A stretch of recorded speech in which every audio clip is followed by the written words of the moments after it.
one of the easiest ways to tell who the Lord is using and who is standing against the world is when the entire media or most of the world attacks this person. Now, this new Speaker of the House, Mike Johnson, out of Louisiana, a Republican who has stood for many issues that, of course, have been very, in the eyes of the world, controversial, such as the 2020 election steal. He is now, after many weeks and just a lot of this debacle, the Speaker of the House. And what's funny is that everybody is attacking his faith. And when I say everybody, I say the mainstream media and just a lot of the pundits and just these political people making fun of some of the things that he's doing. And just today, he's been a target of some software, accountability software, and just many other things. And it's quite shocking to me that if you see, right, if you don't see this agenda taking down leaders, pastors, Christian influencers, and all of this attack, then you can right away know, I'm not saying this person is perfect. I'm not saying we need to worship the guy. I'm just saying that this is a hint to say, maybe Satan does not want this person in office and to doing the things that this person is doing. Now, watch this quick clip. Reading about this horrible shooting in Maine. No. And I heard, we don't know much about the guy yet, but apparently he heard voices.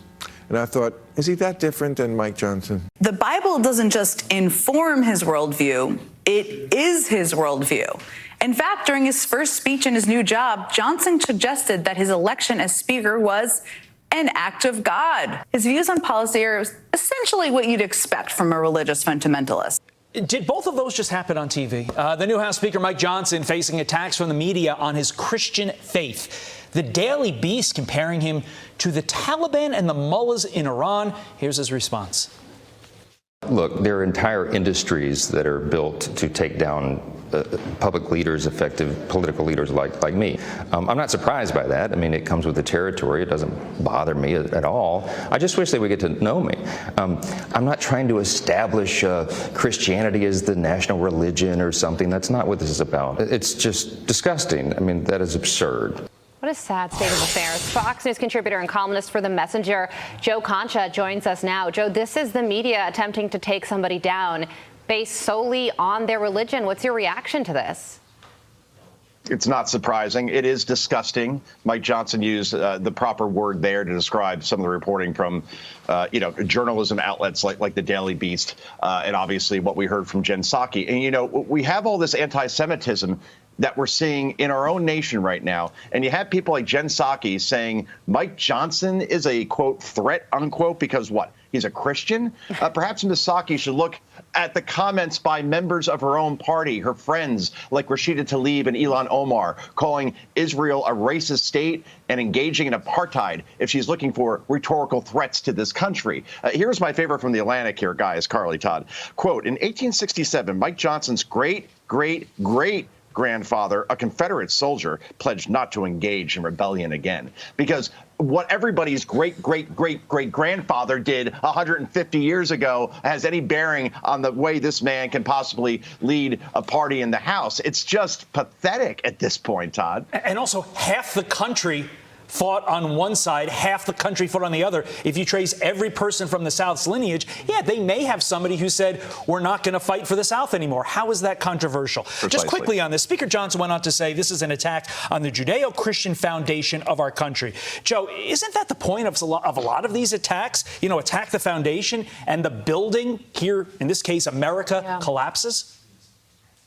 That's the whole thing. It seems like if you're a Christian, suddenly it's a free target. It's the easy religion to pick on. I just don't understand why when he just says, okay, I'm blessed to be where I am and thank God for all my gifts, appreciating what I have, that's somehow controversial. But, in this world, it doesn't matter who the House Speaker is. They would have found something, whether it was Steve Scalise, whether it was Jim Jordan, whether it was Kevin McCarthy, as we've seen, to paint this person somehow as an extremist and as evil and bad for the country. That's just the way the game works now at this point with many in our media. Yeah. So now most people did not know who Mike Johnson was or is until he suddenly got elected after this whole Jim Jordan thing. And what's crazy is that when he first spoke, and I haven't seen or heard much from him, of course, obviously until recently, but when he first spoke being inaugurated and just this opening speech, he sounded very much like a pastor speaking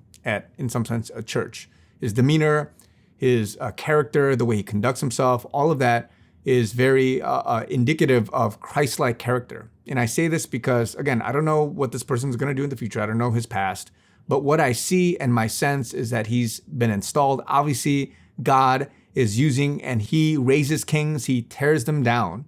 And God allowed this person to be in office. Now, I believe that he will be used for big things if he so chooses to step up to that, because he has, from what has been said of him, very strong Christian values, very strong biblical values.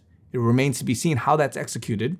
But something that a lot of people confuse is that you can't be involved in politics. You can't be a Christian and somehow be able to manage running a nation and doing legislative things. Nothing can be further from the truth. So I'm saying this because, as we already see here, people are attacking him left and right. He needs our prayers, just like how Trump needs our prayers and many other leaders. But the point is that it's very telling. There's very good indication of what Satan, what he doesn't want, and how he's using and riling, corralling people against this man. And so let's see what happens. I'm saying this because this is sort of my approval, in a sense, of all of this working out. But again, there are multiple layers, right? I've said before, there are things going on behind the scenes that, from the public point of view, they really, in some sense, can't know about because there's a larger operation in play. And it's, in some sense, a theatrical show. But from a optics point of view, from a mass majority point of view, some of this stuff has to be done, and people have to be able to digest it very slowly. And it's kind of brought out little by little so that people can accept it. And so this man, he's put there, God put him there for a reason. Let's see what happens. I'm excited. And I believe very soon we will have takedowns. We will have justice. We will have vindication. We will have very much to look forward to and celebrate. So love you guys. Talk to you guys very soon.